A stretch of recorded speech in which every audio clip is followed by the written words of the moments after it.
윤석열 대통령 탄핵 심판 선고가 언제 내려질지 관심이 쏠리고 있습니다. 윤 대통령 구속 취소와 감사원장 중앙지검장 탄핵 기각이 어떤 영향을 미칠지 정치권은 촉각을 곤두세우는 분위기입니다.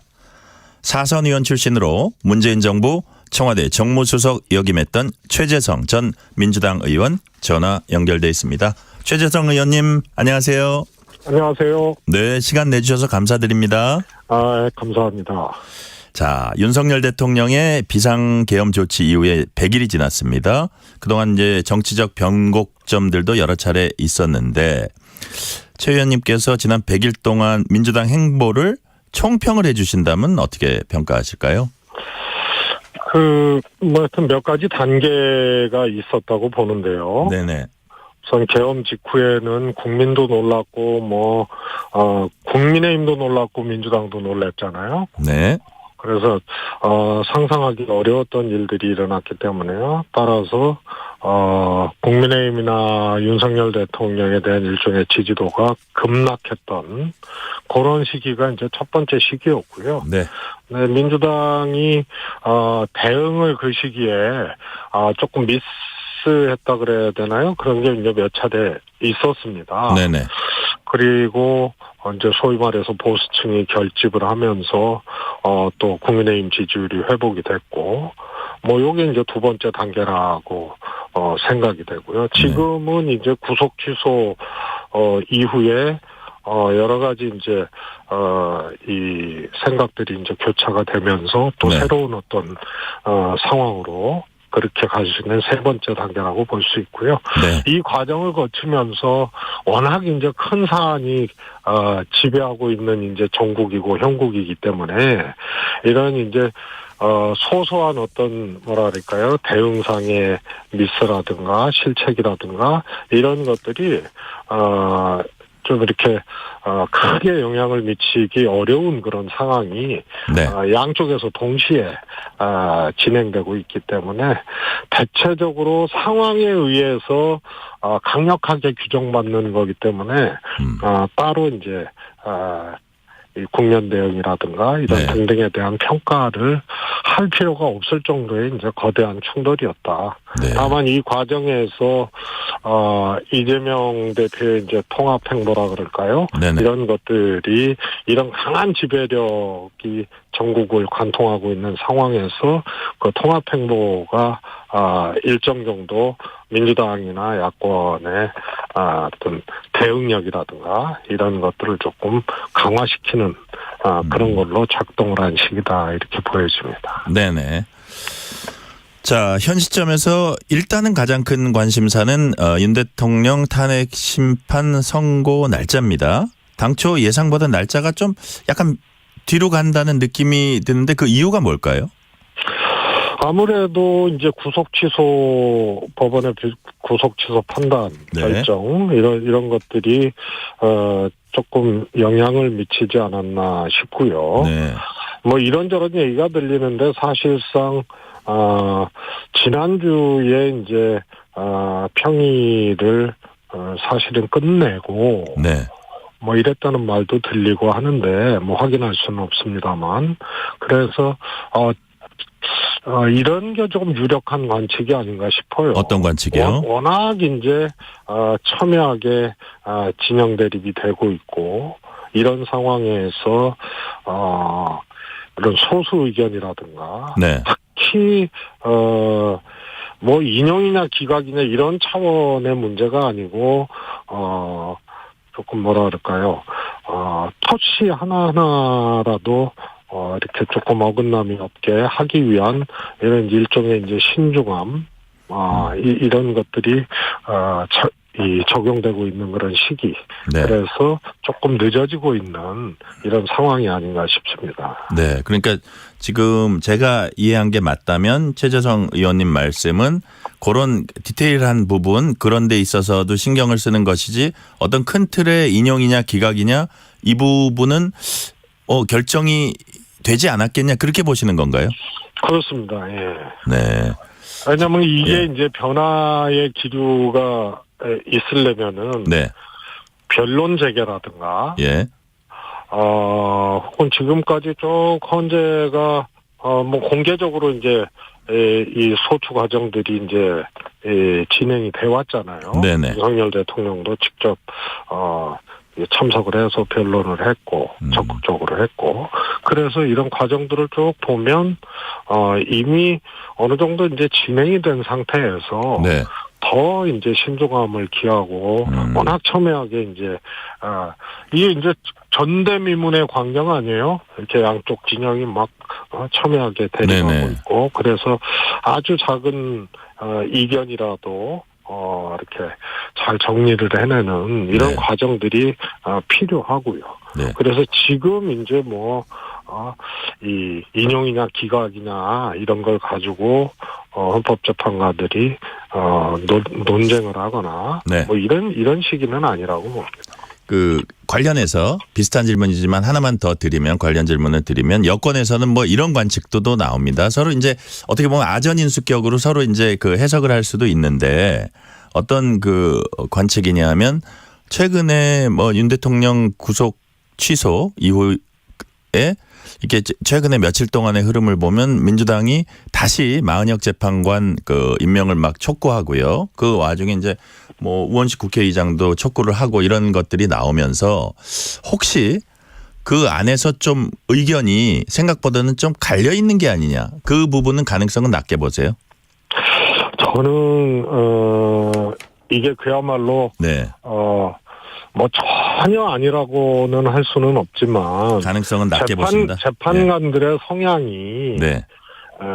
그야말로 이번 헌법재판소 이제 이 헌재 판결 과정에서 이런 것들이 작동을 하는 그런 여지는 저는 없다고 보거든요. 네. 네, 그래서 뭐 구속 취소 이후에 새롭게 갈려져서, 그러니까 정치적 상황이죠. 정치적 상황이 헌재 판결에 영향을 줘서 이걸로 뭐 기각이냐 인용이냐 헌법재판관들이 네. 갈라져서 그래서 늦어지고 그래서 또 변수가 생기고 뭐 이런 영향을 받는 헌법재판관들은 아니다. 네. 저는 그렇게 보고 있습니다. 예.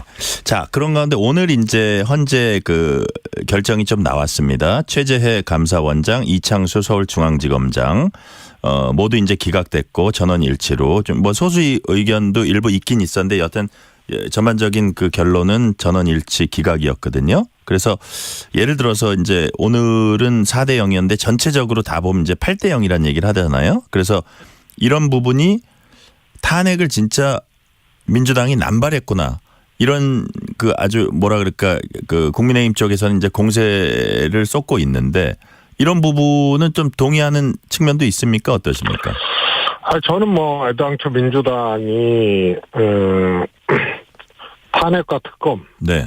이 두 가지로 빈번하게 예. 대응을 해왔던 것에 대해서 조금 저는 개인적으로 비판적이었습니다. 예. 그게 민주당에게도 득이 안 되고 좋은 정치 전략이 아니다, 이렇게 이제 봤었던 거고요. 네. 그래서 그것은 저 개인적으로는 소위 말해서 탄핵을 당할 만큼의 그런 이제 아주 중대한 네. 범법 행위라든가 헌법을 위반했다든가 이런 것들이 국무위원이나 이제 검사들에게 네. 적용되기에는 조금 어려웠던 그런 내용들이 아닌가 싶습니다. 예. 그러다 보니 저는 검찰총장 탄핵 같은 경우는 저는 해야 된다고 보는 거거든요. 지금 상황에서요? 예. 구속 취소 이후에. 예. 왜냐하면 개별 사안들이 아니거든요. 도이치모토스 수사를 안 했다. 또 이 마은혁 그 재판관 임명을 안 했다. 이런 개별적 사안들이 아니고, 이거는 가장 강력하게 국민들이 관심을 갖고 있고 붙고 있는 네. 이런 게 뭐냐면 계엄과 윤석열 대통령의 내란죄 이 과정이거든요. 네. 그런데 판결이라 하더라도 총장이 검찰의 존재 자체를 그냥 부정해버리는 그런 즉시항고 포기라든가 그것도 직접 지휘를 하고요. 네. 검찰 특수본에서 하는 것이 아니고 이거야말로 결과가 어떻게 되든 간에 매우 중대한 사안이기 때문에 이게 저는 검찰총장 탄핵을 추진해야 된다고 생각을 하는데 검찰총장에 관해서는 예. 근데 과거에 이런 이제 빈번한 탄핵 이런 것들이 예. 민주당에게도 이제 양론으로 지금 예. 총장 탄핵을 해야 되느냐 말아야 되느냐 이렇게 작동하고 있는 거예요. 그런 점에서 놓고 볼 때는 그 전에 이런 빈번한 이제 탄핵 추진이 네. 결국은 좋은 대응책은 아니었다 이렇게 볼 수가 있죠. 예를 들어서 한덕수 총리 탄핵 소추 이 부분이 어쨌든 약간 실점은 했다고 보시는 거예요. 이게 지나고 보니까. 정치적으로는 뭐 그럴 수 있다고 보는데요. 네. 그런데 한 총리 탄핵의 경우에는 조금 다르거든요. 네. 왜냐하면 헌재에서 이 마은혁 재판관의 네. 임명에 대해서 판단을 했잖아요. 예. 헌재에서. 그런데 지금 최상목 권한대행이 안 했잖아요. 예. 그리고 선행해서 한덕수 총리가 안 한 거 아닙니까? 그래서 이것은 최상목 현재 권한대행은 민주당에서 탄핵 추진을 못했고 네. 한덕수 총리는 했잖아요. 네. 그런데 헌재의 판단이 임명해야 된다는 걸로 나왔거든요. 그렇기 때문에 한덕수 총리는 논리적으로 보면은 탄핵의 사유에 해당되는 심판 주체가 네. 헌재잖아요. 네. 그리고 헌재에서 이 권한쟁의 심판에서 이거는 해야 된다라고 얘기를 했던 거 아니에요. 네. 판단을 한 거 아니에요. 그래서 조금 경우가 조금 다른 경우가 되겠습니다.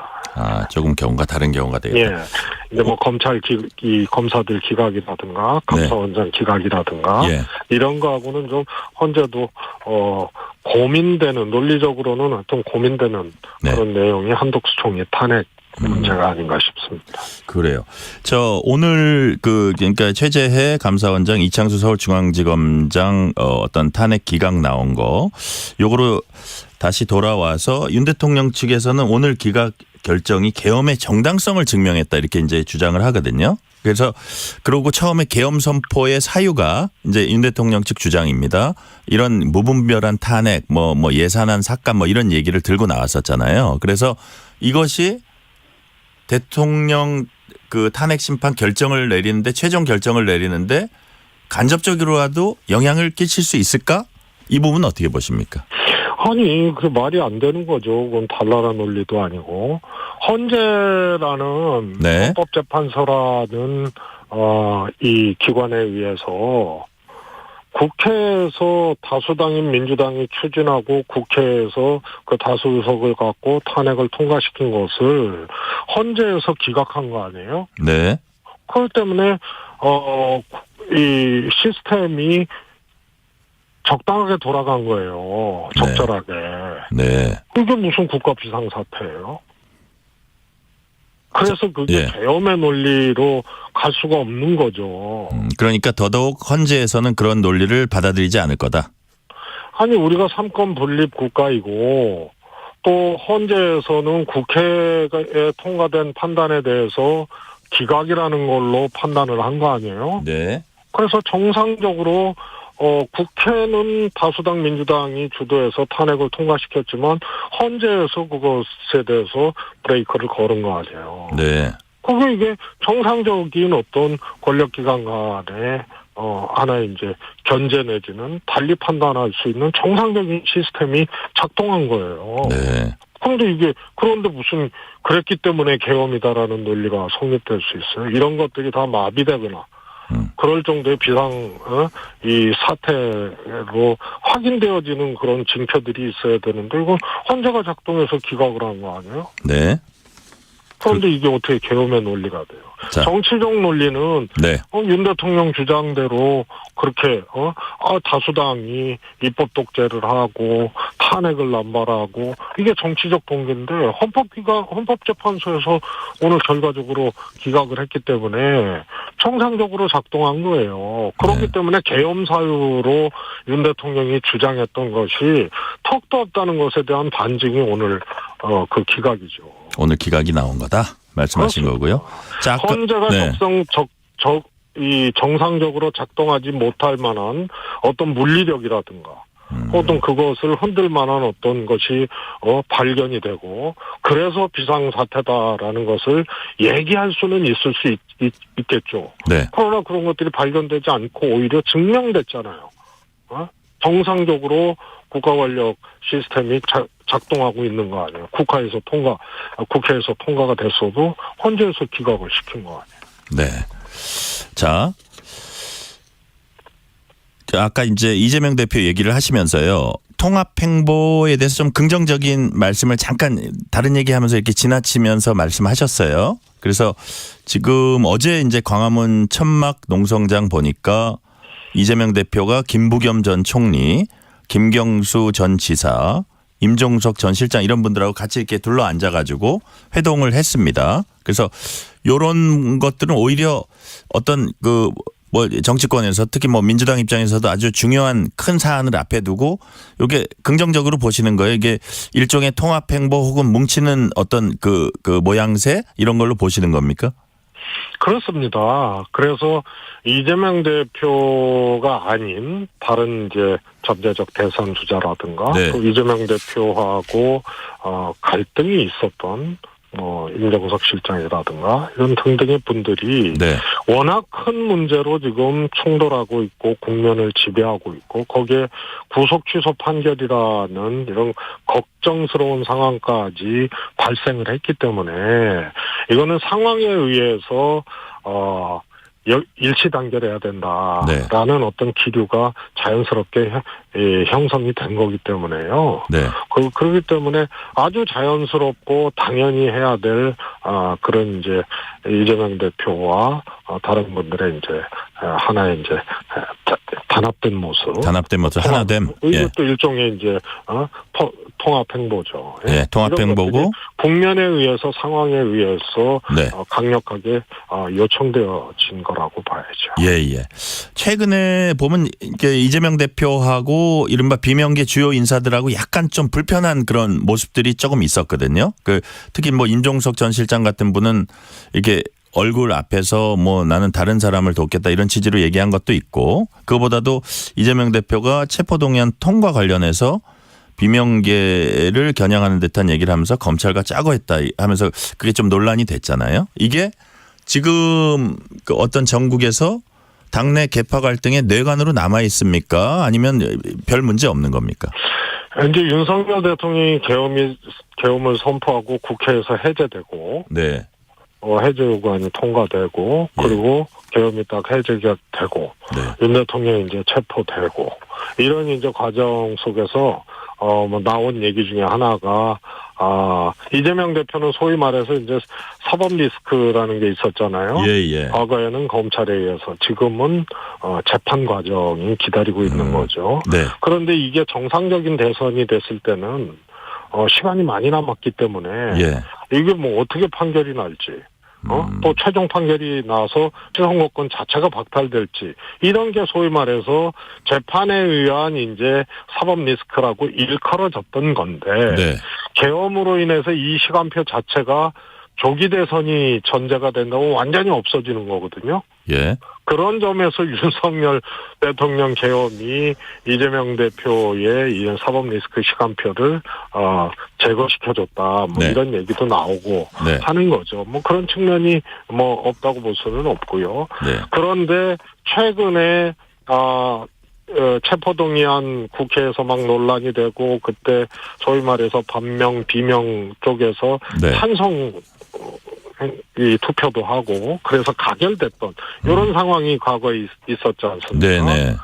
그런데 그걸 이재명 대표가 검찰과 반명들이 소위 말해서 이제 서로 이제 자신을 몰아붙이는데 소위 말해서 이제 서로 통했다. 뭐 이런 얘기 비슷한 거를 이재명 대표가 했잖아요. 네네. 그래서 그거는 조금 경우가 달라요. 워낙 지금 강력하게 국면이 지배하고 있고, 그 다음에 네. 이재명 대표가 민주당 내에 너무 압도적이고, 그 다음에 태산 같은 그런 지지율 그런 것을 갖고 있기 때문에 네. 이런 것들이 이제 문제는 돼도 크게 대세를 바꿀 만한 그런 혼란으로 이렇게 가지는 않는 사안이거든요. 네. 그런데 이조차도 구속 취소 판결로 인해서 그야말로 쑥 들어가 버리는, 그리고 오히려 일치된 모습, 통합된 모습을 국면에 의해서 요청받아서 보여주고 있는 이런 상황으로 전환됐다는 의미에서는 그런 계기가 좀 작동을 한 거죠. 그렇다면 지금의 뭐 위기 상황이나 약간 다소 혼란 상황이 민주당의 오히려 흐름상으로는 좀 유리하게 작용하는 측면도 있다, 이런 말씀 같아요. 뭐 그런 점이, 근데 이 민주당의 혼란이라는 게 예. 굉장히 강력하고 근본적으로 지축을 흔들 정도의 그런 이제 혼란이 아니고, 제 말은 전체적인 전국 혼란을 얘기했습니다. 예. 그러니까 예를 들어서 최근에 어떤 탄핵 선고로 가는 이 마지막 이 모멘트가 민주당의 흐름에는 좀 유리하게 작용할 수도 있다, 이런 취지로 말씀하시는 것 같아요. 저는 두 가지 측면에서요. 우선은 예. 작은 갈등, 작은 혼란이라도 민주당 내에서는 네. 이 강한 국면의 어떤 이 요청 때문에 그것이 네. 안 보이고 있다는 점 하나가 있고요. 네. 또 하나는 윤석열 대통령이 석방되고 구속 취소되고, 그다음에 구속되지 아니하는 상태에서 국민의힘 정치에 가장 영향력 있는 그런 존재로서 확실히 자리를 잡은 거거든요, 윤석열 대통령이.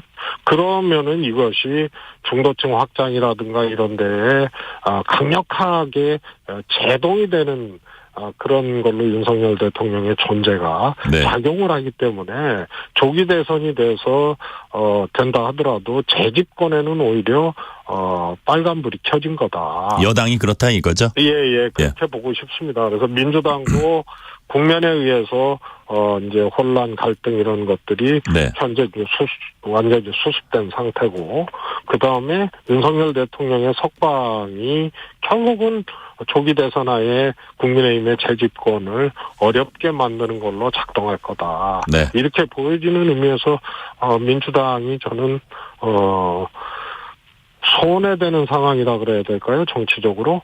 그런 거는 아니라고 봅니다. 네. 그러니까 윤 대통령의 건재가 중도층 확장에는 아마 여권 입장에서는 도움이 되지 않을 거다. 그리고 민주당은 조금 이제 어떤 통합 이런 방향으로 나가고 있기 때문에 긍정적으로 본다 하셨는데, 아까 말씀하신 것 중에 제가 추가로 하나 질문 드리면 사법 리스크 제거 이런 말씀을 하셨는데, 사실 공직선거법 2심 선고가 26일 날 나오는데 거기서 좀 안 좋게 나오면 그 상태에서 만약에 조기 대선 펼쳐질 경우 그 리스크를 안고 나가도 상관없다고 보시는 겁니까? 헌법 84조 논란이 있잖아요.